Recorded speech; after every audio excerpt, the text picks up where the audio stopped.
Top 18 प्रायोजक defence career academy. युवक युवतींनो, भारतीय सैन्यात घडवा अभिमानास्पद करिअर।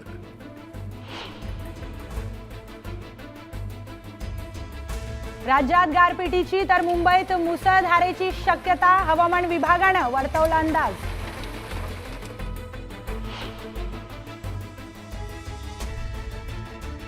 अवकाळी पावसामुळे कोकणातील आंबा पीक धोक्यात, पावसाने फळ गळती सोबत आंबा खराब होण्याची ही भीती।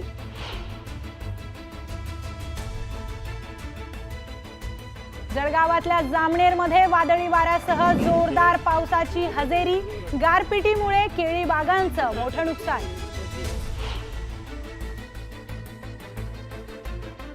रायगडमध्ये अवकाळी पावसाची हजेरी, पावसामुळे अखेरच्या टप्प्यातील आंबा पिकांचं नुकसान होण्याची शक्यता। छत्रपती संभाजीनगर शहर आणि परिसरात सलग तिसऱ्या दिवशीही अवकाळी पावसाची हजेरी, तर काही ठिकाणी गारपीट, आजही तिथे गारपिटीचा इशारा।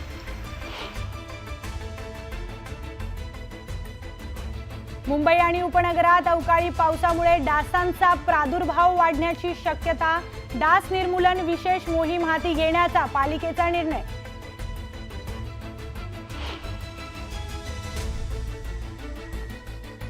मुंबईकरांना अवकाळीने झोडपलं, 100 ठिकाणी झाडं आणि फांद्या पडल्या, तर अनेक ठिकाणी घरांचे पत्रे उडालेत।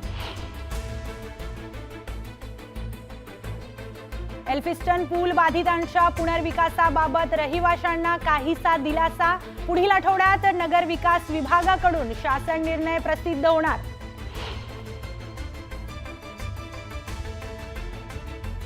मुंबईतील 2800 किलोमीटर लांबीच्या रस्त्यांची दिवसातून 2 वेळा स्वच्छता होणार, कामासाठी स्वच्छता कर्मचाऱ्यांची नेमणूक करण्याचा पालिकेचा निर्णय। मुंबईत अवकाळी पावसामुळे गारवा, एसी, पंखे, कूलरचा वाढलेला वेग मंदावला, विजेची दैनंदिन मागणी तब्बल 8000 घसरून 22,000 मेगावॅटवर।